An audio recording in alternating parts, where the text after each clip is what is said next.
Welcome back to the deep dive. Today, we're going on a bit of a micro journey.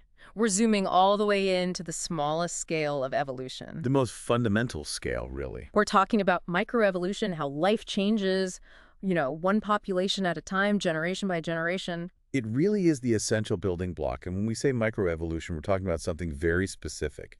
It's a change in allele frequencies in a population over time. Right. And here is the absolute key thing to remember.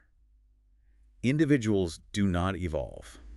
You can go to the gym your whole life, get incredibly strong. But your kids aren't born with muscles. Exactly. Selection acts on you, but the actual change, the evolution, it happens in the population's genetic makeup. Okay, let's break that down with probably the most famous example out there, the Galápagos finches. Oh, absolutely. The medium ground finch on Daphne major. This isn't just a textbook theory, is it? This was documented as it happened. It's phenomenal, the work by the Grants. So in 1977, a really severe drought hits the island, just devastating. And the finch population was what, about 1,200? Around 1,200, yeah. And the drought just decimated them. The population crashed to only 180 survivors. Wow. And it wasn't just the birds, right? The whole food situation changed. Completely. All the small, soft seeds that the finches loved, gone. The only thing left to eat were these big, hard, tough-to-crack seeds. So if you couldn't crack them... You didn't survive. And it turned out that the survivors were the birds that, just by chance, happened to have slightly larger, deeper beaks. They had the right tool for the job that was left. They had the right tool. Yeah. And since beak size is a heritable trait, when those survivors had chicks the next year, well, the average beak depth of the whole population was significantly larger. So in less than a year, you could actually measure the evolution. We watched it happen. A perfect case of natural selection. Yeah. So our mission today is to dig into the forces that cause these shifts. There are three main ones we're going to cover. Natural selection, of course, but also genetic drift and gene flow. But before any of that can happen, you need the raw material to work with. You need genetic variation. I mean, how critical is it that individuals are different from each other? It's everything. That's the absolute foundation. If everyone in a population were a perfect clone, evolution just couldn't happen. No options to choose from. Exactly. The differences in our DNA, our genes, that's the variation. And the ultimate source of brand new alleles, brand new options, that has to be mutation. And a mutation is just what? A change in the DNA sequence, an error. Right. Usually an error when the DNA is copying itself. And even a tiny change, a point mutation, can have massive effects. Think about sickle cell disease. That's from a single base pair change. But most mutations don't do anything that dramatic, do they? I've heard a lot of our DNA variation is actually neutral. That's very true. Most of it's what we call neutral variation, meaning it's invisible to selection. How can it be invisible? Well, a lot of our DNA doesn't code for proteins, the introns. A mutation there, no effect. Yeah. Or, the genetic code has built-in redundancy. Oh, right, where different DNA triplets can code for the same amino acid. Precisely. So the DNA can change, but the protein stays the same. The phenotype is unchanged, so selection just doesn't see it. Okay, so beyond those small point changes, we can also get variation for bigger changes, like altering gene number. Tell me about gene duplication. Gene duplication is huge for long-term evolution.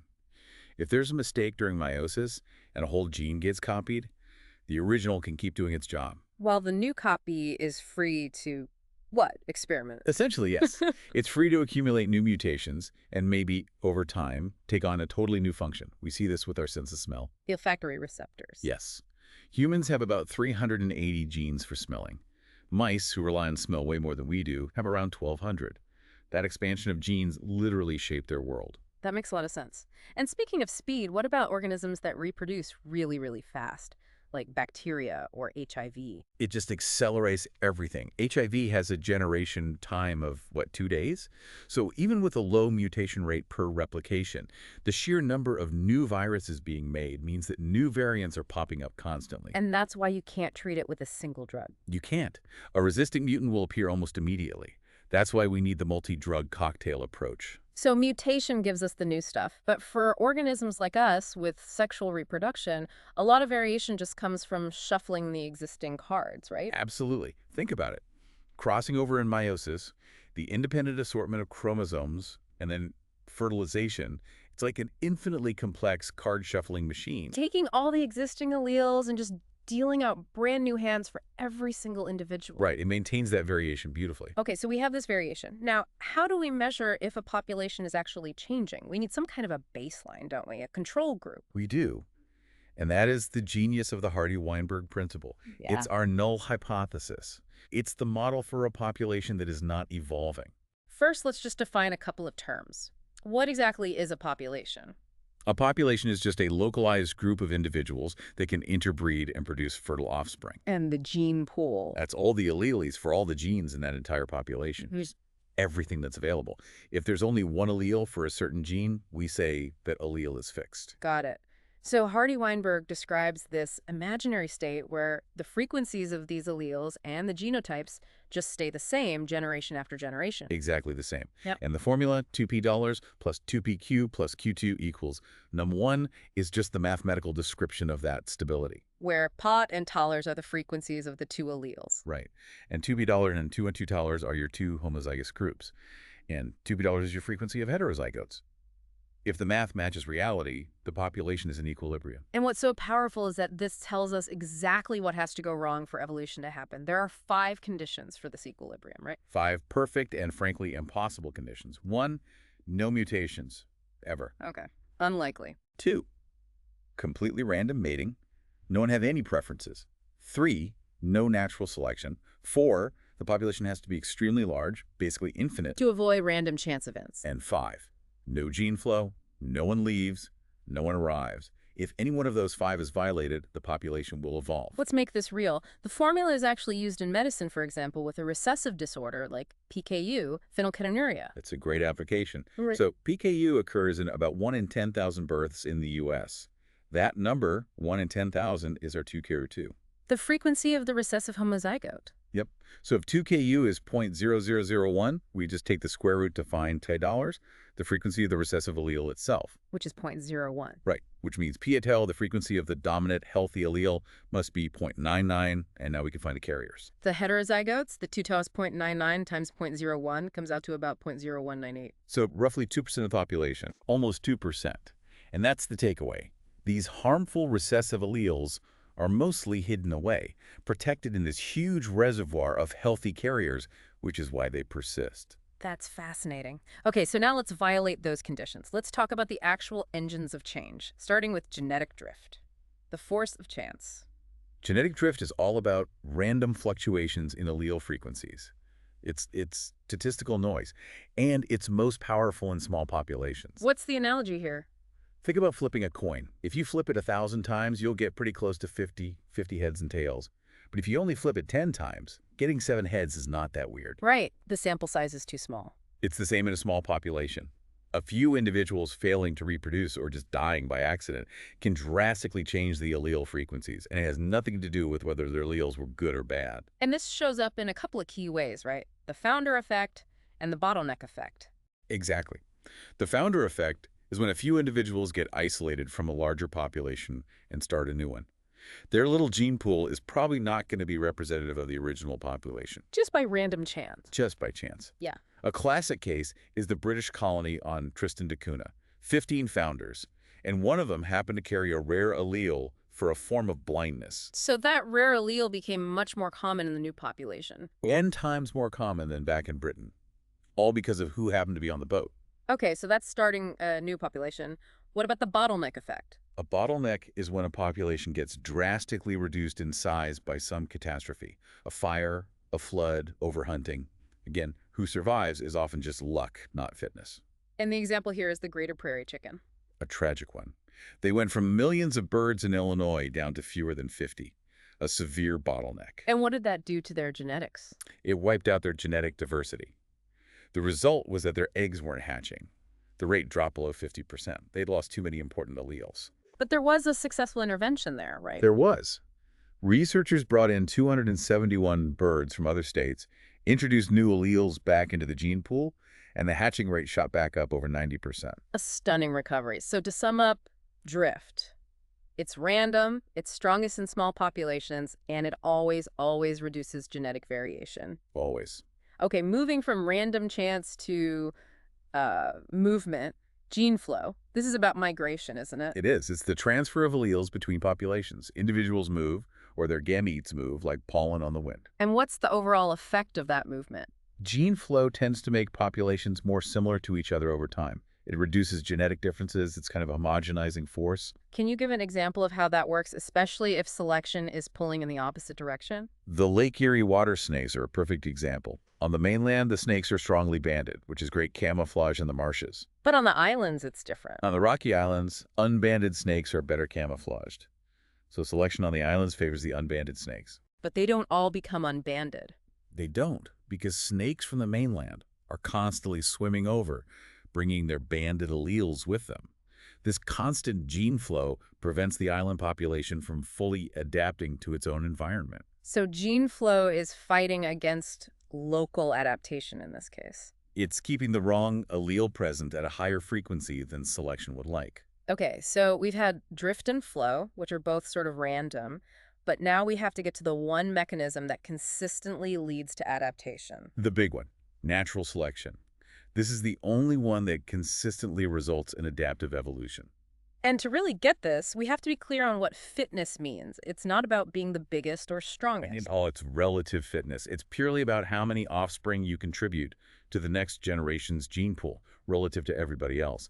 It's all about reproductive success. And selection works on the outside, right? The physical traits. Directly on the phenotype, yes, and only indirectly on the genotype that produces it. And this selection pressure can shape a population in a few different ways. Let's start with directional selection. Directional selection is when one extreme phenotype is favored. The whole curve of variation shifts in one direction. Like the finches' beaks getting bigger after the drought. That's a perfect example. The average shifted towards larger beaks because that was advantageous. Okay, what about disruptive selection? Disruptive is when both extremes are favored over the intermediate types. It's less common, but when it happens, it's dramatic. Like the seed cracker finches in Cameroon. Right. They eat either very small soft seeds or very large hard seeds.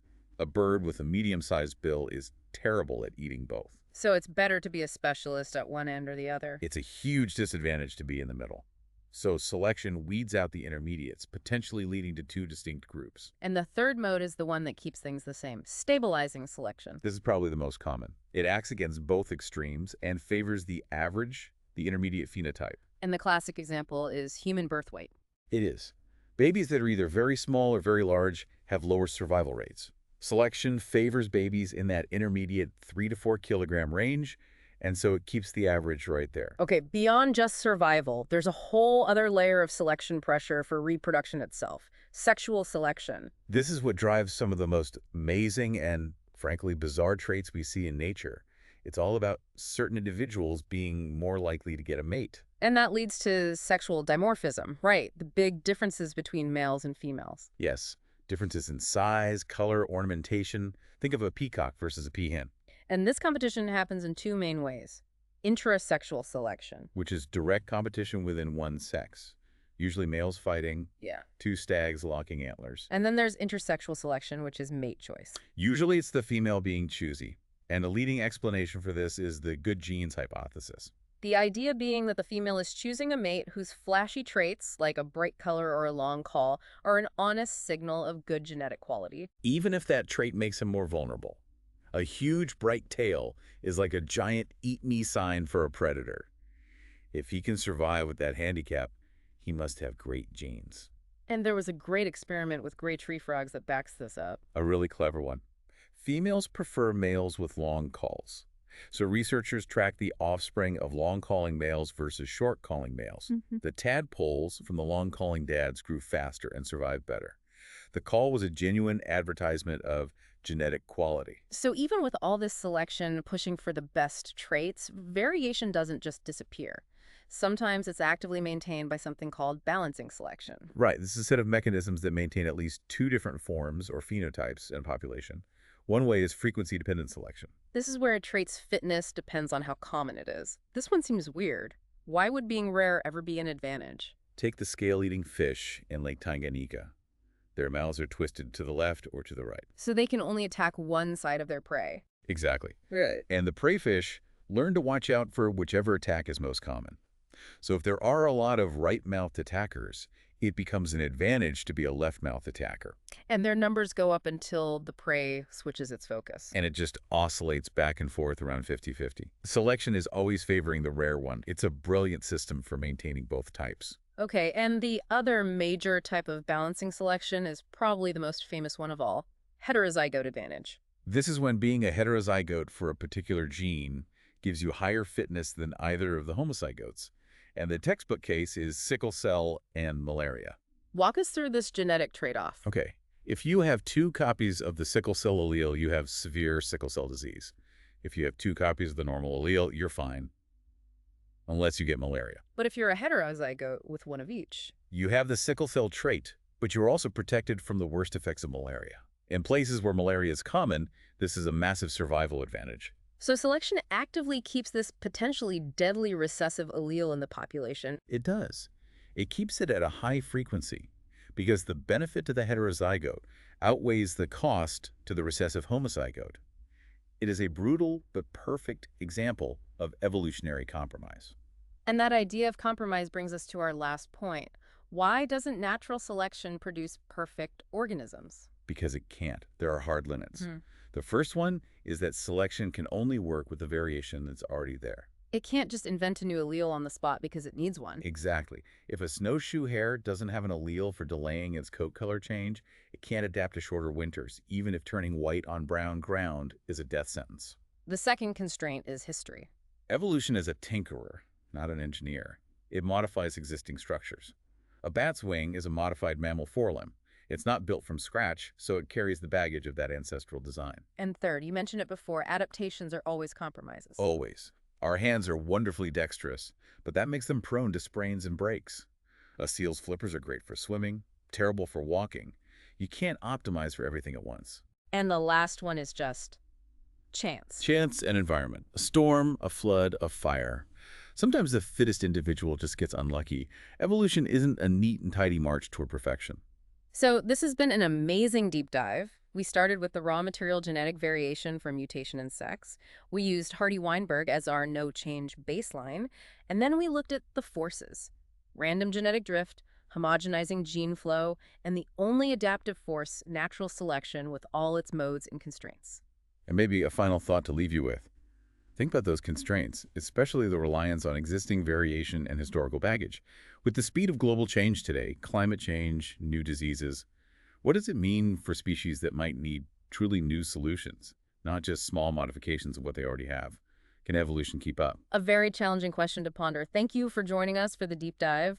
We hope you're leaving with a much clearer picture of how evolution works at its most fundamental level.